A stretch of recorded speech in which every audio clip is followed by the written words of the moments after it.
पंजाब केसरी में आप सबका स्वागत है। मैं हूं चंद्रशेखर धरनी। इस वक्त जेजेपी के प्रदेशाध्यक्ष निशान सिंह जी हमारे साथ मौजूद है, बातचीत करेंगे इनसे। आपका स्वागत है निशान जी। शुक्रिया जी।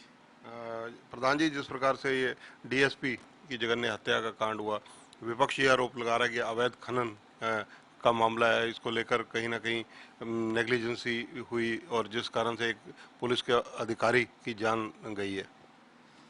देखिए, बड़ी अफसोस की बात है कि कोई अधिकारी इस तरीके से हिट कर दिया जाए, तो उसके लिए तो पूरा प्रदेश ही इस बात के लिए चिंतित भी है कि ऐसा अपराध नहीं होना चाहिए।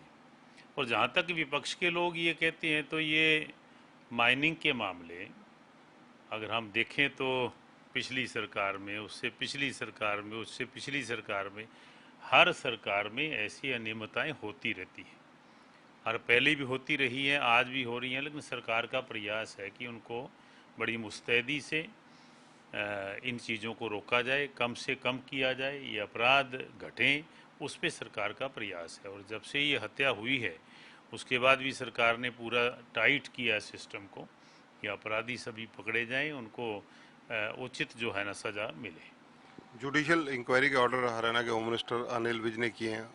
आप क्या उससे सेटिस्फाइड हैं कि जुडिशियल इंक्वायरी होनी चाहिए? हाँ बिल्कुल, उन्होंने, होम मिनिस्टर हैं, उनका दायित्व है कि प्रदेश के अंदर जो क्राइम है उसको कैसे रोका जाए, अगर क्राइम हुआ है तो उसको किस तरीके से अपराधियों को पकड़ा जाए। तो उन्होंने बहुत इनिशिएटिव लिया है और प्रयास किया है कि उन अपराधियों को पकड़ा जाए, उसकी इंक्वायरी हो और ये माइनिंग के पीछे कौन था और उस व्यक्ति को भी कम से कम सज़ा मिले। ईडी की कार्रवाई को लेकर कांग्रेस सड़कों पर उतरी है, लगातार आंदोलन कर रही है, जो सोनिया गांधी को ईडी ने बुलाया है। देखिए, को मान लो कोई किसी तरह की भी इन्वेस्टिगेशन है, कोई एजेंसी कर रही है, तो मेरा ख्याल है उसके ऊपर तो कोई एतराज़ नहीं होना चाहिए। इन्वेस्टिगेशन के बिना तो अपराध कैसे रुकेगा। अगर उसको लेकर के हम कोई अपनी फोर्स को खड़ा कर दें उस इन्वेस्टिगेशन एजेंसी के या सरकारी तंत्र के सामने, या कहीं बाधा डालने का काम करें, तो मेरा ख्याल वो शायद अच्छा नहीं होगा। मानसून सत्र शुरू होने वाला है। मानसून सत्र को लेकर क्या तैयारियां हैं? जेजेपी विधायकों को क्या गाइडलाइन जारी की गई हैं? कल ही अभी माननीय मुख्यमंत्री जी ने, उप मुख्यमंत्री जी ने कैबिनेट की मीटिंग की है और उसमें इस पे चर्चा हुई, इसी इशू पे। अब वो डेट जो उन्होंने फिक्स की है, जो करने वाले हैं, उसके बाद ये सारी गाइडलाइन भी होंगी और पूरी तैयारी भी होगी मानसून सत्र की। 8 अगस्त से शुरू होने वाले मानसून सत्र को लेकर जो कांग्रेस के भी तेवर तीखे नजर आ रहे हैं। कांग्रेस के कह रही है कि बेरोजगारी के मुद्दे पर, भ्रष्टाचार के मामले में, लॉ एंड ऑर्डर के मुद्दे पर, इन मुद्दों पर सत्ता पक्ष को घेरा जाएगा। देखिए, दुख तो इसी बात का है कि कहा ही जाता है कि प्रजातंत्र में विरोधी पक्ष मजबूत हो तो जनता को न्याय मिलता है।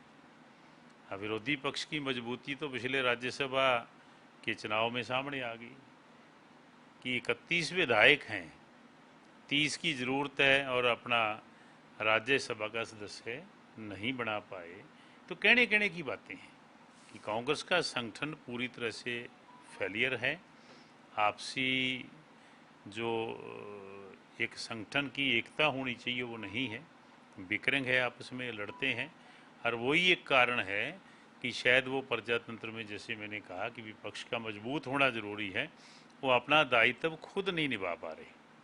प्रधान जी, 2024 के चुनाव लोकसभा के भी, विधानसभा के भी हरियाणा के हैं। सभी राजनीतिक दल लगभग 2-2.5 साल पहले फोकस करना शुरू कर देते हैं।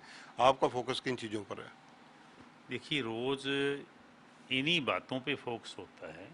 अब कल मैं फॉर एग्जांपल मैं कहूँ तो डिप्टी चीफ मिनिस्टर साहब ने कल 3 ज्वाइनिंग करवाई और तीनों लोग जो जिन्होंने ज्वाइन किया है वो इस सत्र के हैं कि तीनों विधानसभा के चुनाव को फाइट करने का जो एक दमखम रखते हैं, इस लेवल के वो लोग हैं।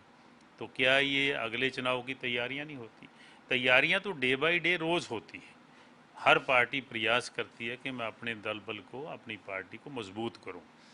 तो इसी तरीके से जननायक जनता पार्टी का भी ये प्रयास रहता है। रोज़ हम सड़कों पे रहते हैं और रोज़ ही ऐसी ज्वाइनिंग होती है, पार्टी मजबूत होती है। और हमने तो एक ध्येय रखा हुआ है कि 18% से बढ़ाकर के 51% तक पार्टी को लेकर के जाना है। धन्यवाद। तो ये हैं सरदार निशान सिंह जी।